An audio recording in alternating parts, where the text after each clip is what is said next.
Nice to see you. Unfortunately, again, as we've been saying, a dark day in this country.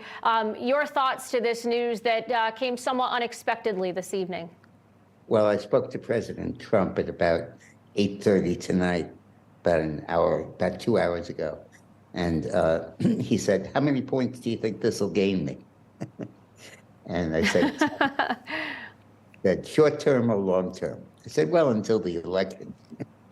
I think he's defiant. He understands how outrageous this is. And I think he understands that this is showing the hand of the Democratic Party, how ruthless and how outrageous they've become. People are always asking me, how could you work for Bill Clinton and Donald Trump? Well, look at what the Democratic Party has become, and you get the answer to that question. But if I could just mention one thing. Right now, Trump is engaged in a fight for renomination. This absolutely kills the candidacy of DeSantis or anybody who would run against Trump. The only thing that Republican voters are thinking now, or independents are thinking, is should Trump be indicted? Was this dirty play? Was this foul? Is this demeaning American democracy? Wasn't he unjustly being persecuted? And there's no place for DeSantis or anybody else to stand. Trump was 11 ahead of DeSantis in January, 18 in February, and 30 in 2 weeks ago, as per McLaughlin's polling. I'll bet he's now 40 or 50 ahead. And there is simply no place else for anyone to stand. Trump now has got all the oxygen in the room. There's no place for another candidate. And Trump now has, I believe, a lock on the nomination. So Dick, you say he has the nomination locked in, but he's got to win the Oval Office and up against potentially Joe Biden, who is not yet announced, but we assume it will be Joe Biden.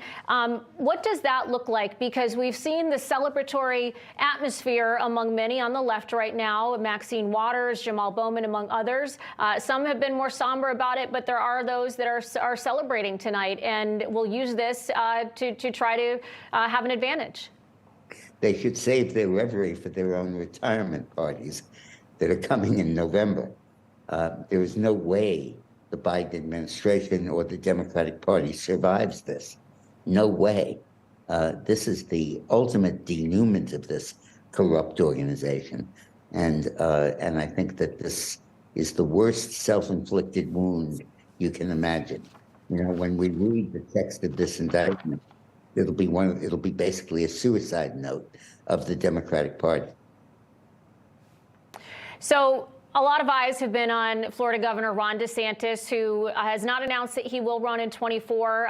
As you mentioned, sounds like it doesn't have a chance now, given what's happened. But there's been a close focus on him concerning what his reaction might be when it was the initial announcement of the looming indictment and now what obviously happened tonight. And he did put out a statement, his office put out a statement calling it un-American, talking about the Soros-backed DA and turning the rule of law on its head. And he said Florida will not exist in an extradition request given the questionable circumstances at issue with this Soros-backed Manhattan prosecutor and his political agenda. What do you make of his statement tonight, and a little bit stronger than what we've heard from him in the past?